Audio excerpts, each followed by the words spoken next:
부활하신 예수님께서 바로 승천하지 아니하시고 사도행전 1장에 의하면 40일 정도 부활하신 예수님의 지상사역이 기록되어 있습니다.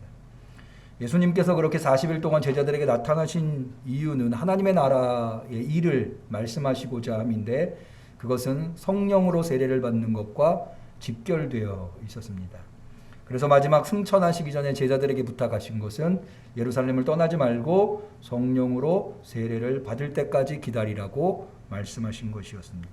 그것을 통해서 왜 성령으로 세례를 받는 것이 중요한 것인가 라고 하는 것을 말씀드렸습니다. 또한 우리가 세례 받을 때 이미 성령을 받았다고 믿고 있는데 왜 또다시 우리는 거듭거듭 성령을 받아야 하는가 대해서도 말씀을 드렸습니다. 시간이 많이 간 관계로 이에 대해서는 설명하지 않고요. 다행스러운 것은 지난주 설교가 우리 유튜브에 올라와 있기 때문에 혹 궁금하신 분은 유튜브를 다시 한번 시청하시면 좋겠습니다. 그러나 지난주에 한 가지가 모두 다 성령님이 우리 가운데 계심으로 말미암아 우리에게 나타나는 역사, 그것들이 대단히 소중한데 그게 다가 아니라는 겁니다. 오늘 여러분들에게 소개하고 싶은 성령님의 도우심, 이것이야말로 정말 우리가 이 지상에서, 이 땅에서 그리스도인으로서 살아갈 때 너무나도 필요하고 너무나도 소중한 성령님의 도우심이 있기에 오늘 성령 강림절에 이것을 소개하고자 하는 것입니다. 이것은 바울이 로마 교회에게 보낸 로마서, 오늘 우리가 읽은 로마서 8장에 소개되어 있는데요. 먼저 이 로마서라고 하는 책은 율법이 아니라 복음에 의해서, 행위나 공로가 아니라 은혜에 의해서 우리가 구원을 받는다고 하는 것을 가르쳐 주려고 하는 데에 초점이 맞추어져 있습니다. 그런 내용이 쭉 이어지다가 이제 7장, 8장은 우리가 오늘 읽은 본문이 8장인데요. 7장은 죄 아래 놓여 있는 인간의 숙명, 벗어날 수 없는 운명을 숙명이라고 하죠. 그 숙명에 대해서 소개하고 이어서 8장에는 그랬던 우리들이 어떻게 그 숙명으로부터 벗어나 성령 안에 놓이게 되었는가, 성령 안에 놓여 살아가는 그리스도의 삶은 어떠한 것인가에 대해서 오늘 이야기하고 있습니다. 그 중에 특별히 오늘 우리가 읽은 본문에는 성령 안에 놓여있는 우리 그리스도의 삶이 성령의 도우심을 받아 살아가는 삶이라고 소개하고 있는데요. 그 도우심은 무엇인가 하면 우리의 기도를 돕는 도우심이다 라고 하는 겁니다. 먼저 바울은 우리 그리스도인들이 세상 속에서 살아갈 때에 연약한 존재로 탄식하며 살아갈 수밖에 없음을 가르쳐 주고 있습니다. 이것은 특별하게 설명하지 않아도 여러분께서 충분히 이해하실 것입니다. 여러분, 우리 인간이라고 하는 존재가 얼마나 연약합니까? 이 세상에서 살아갈 때에 그 연약성 때문에 우리는 매일과 같이 아쉬워하고 더 나아가서 탄식하고 고통하고 괴로워할 수밖에 없습니다. 그러나 우리 그리스도인들은 이런 인간의 연약성을 이겨낼 수 있는 방법이 하나 있습니다. 그게 뭐냐 하면 바로 기도하는 겁니다. 비록 우리가 연약하지만, 우리가 부족하지만, 실수도 많이 하고 범죄도 하지만, 그러나 우리를 기꺼이 도우시는 하나님 앞에 우리가 기도할 수 있기에 그런 연약성을 극복하고 탄식하지 않고 고통 속에서도 감사하면서 희망을 포기하지 않고 살아갈 수 있게 되는 겁니다. 그런데요, 이 기도하는 것에도 필연적으로 있을 수밖에 없는 연약성이 존재한다고 하는 겁니다. 그건 뭐냐 하면 우리가 하나님한테 우리의 연약함으로 말미암아 발생한 문제, 고통, 탄식을 해결하기 위해서 하나님께 마땅히 구해야 할 것을 구해야 하는데 그러지 못한다는 거예요. 정말로 내게 필요한 게 무엇인가를 우리가 알지 못한다고 하는 거죠. 그래서 간혹 저도 그렇습니다. 새벽마다 기도합니다마는 열심히 기도했지만 나중에 다 그 일이 지나고 보면 그때 기도한 것이 얼마나 어리석었는가. 그 기도가 응답되지 않은 것이 얼마나 다행인가 라고 하는 생각을 할 때가 종종 있다는 겁니다. 우리의 어려운 문제를 기도로 해결해야 되는데 그러면 올바른 기도를 해야 될 거 아니겠습니까? 그런데 우리의 어리석음 때문에 우리의 인간적인 욕망 때문에 잘못된 것을 구할 때가 허다하다고 하는 거죠. 그런데요, 그럴 가능성이 농후한 우리 연약한 인간임에도 불구하고 우리가 하나님 앞에 담대히 기도할 수 있는 이유가 있습니다.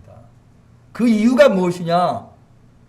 바로 우리의 기도를 성령님이 돕고 계시다고 하는 겁니다. 할렐루야. 오늘 로마서 8장 26절 우리가 읽었습니다마는 분명하게 이야기하고 이와 같이 성령도 우리 연약함을 도우시나니 우리가 마땅히 빌 바를 알지 못하나 오직 성령이 말할 수 없는 탄식으로 우리를 위하여 친히 간구하시느니라. 여러분, 기도가 위대한 이유가 무엇인지 아십니까? 하나님한테 올려드리는 것이기 때문에 위대하기도 하지만요, 내가 기도할 때 내 곁에서 말할 수 없는 탄식으로 성령 하나님께서 나를 위해서 간구하고 계시다는 거예요. 그래서 우리의 기도가 위대한 거예요. 내가 기도하는 기도가 뭐가 그렇게 대단한 기도겠어요. 하루하루 먹고 사는 문제에 매달려 살 수밖에 없기 때문에 우리의 기도는 부족할 수밖에 없습니다. 때로는 실수하는 기도를 할 수밖에 없어요. 그런데도 불구하고 그 모순투성이고 실수투성인 기도가 위대할 수 있는 것은 내 곁에서 성령님께서 말할 수 없는 탄식으로 나를 위해서 기도해 주시고 계시다는 겁니다. 믿으시기를 축원합니다.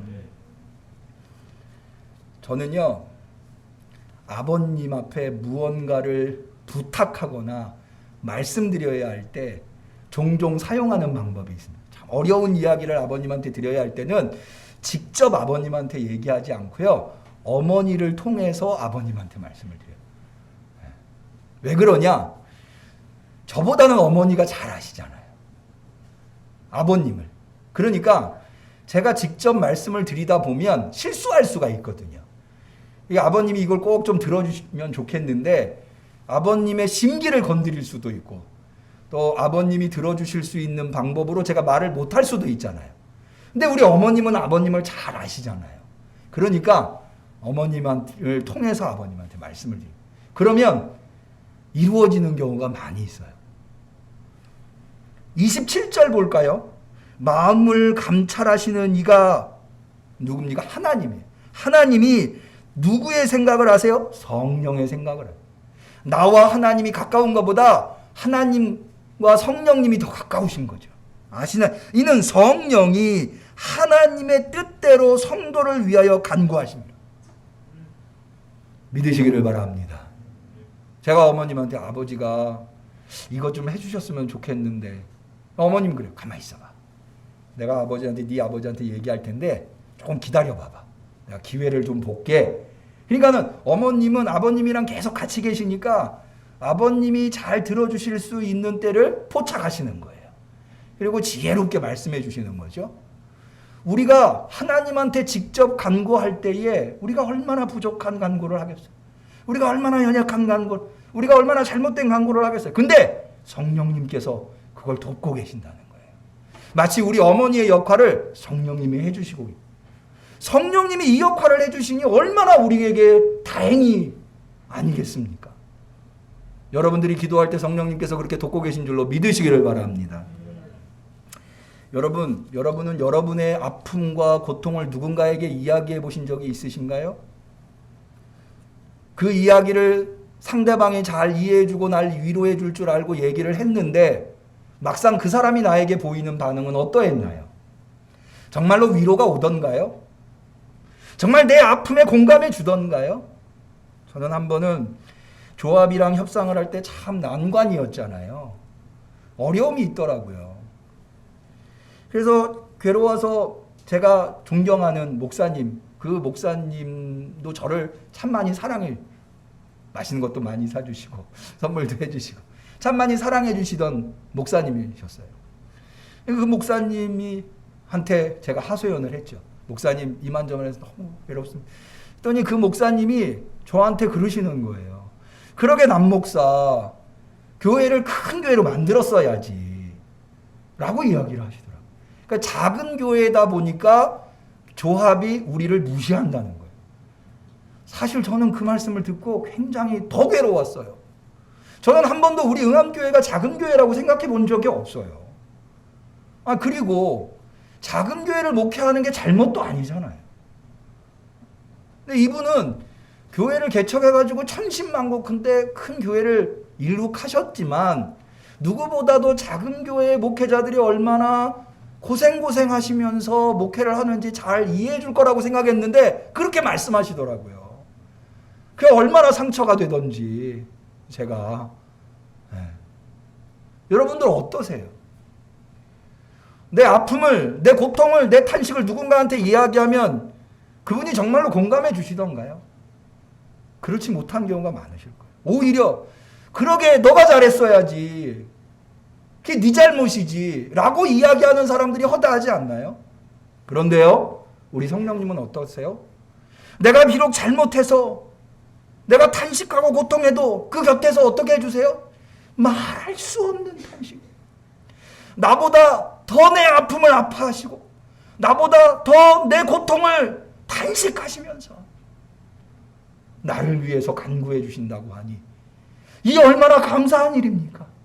성령님이 있기에 우리는 힘들어도 고통스러워도 괴로워도 탄식이 입속에서 터져나올 수밖에 없어도 위로받고 힘을 얻고 다시 맡겨주신 사명을 감당하게 되는 줄로 믿습니다. 그런 성령님의 도우시는 성령님의 은혜가 우리 응암교회 성도님들에게 매일같이 함께 하시기를 주님의 이름으로 간절히 축원합니다. 기도하겠습니다. 하나님 아버지, 우리에게 성령을 보내주시니 참으로 감사를 드립니다. 그분이 아니었다면 우리가 이 땅에서 그리스도인으로 살아갈 때 신음하고 고통하고 괴로워할 수밖에 없는 일들을 어떻게 해결할 수 있었겠습니까? 성령님이 우리 곁에서 우리를 위하여 간구하고 계시다고, 말할 수 없는 탄식으로 우리를 위하여 간구하고 계시다고 하는 것이 오늘 우리의 마음에 얼마나 여름 냉수같이 시원한지요, 얼마나 위로가 되는지요. 힘내겠습니다. 성령님이 우리 곁에 계심을 믿습니다. 사명 감당하겠습니다. 도우시는 성령님 우리 곁에서 우리를 항상 도와 주시옵소서. 예수님의 이름으로 기도 올리옵나이다. 아멘. 우리는 감사하는 마음으로 이 예물을 드립니다.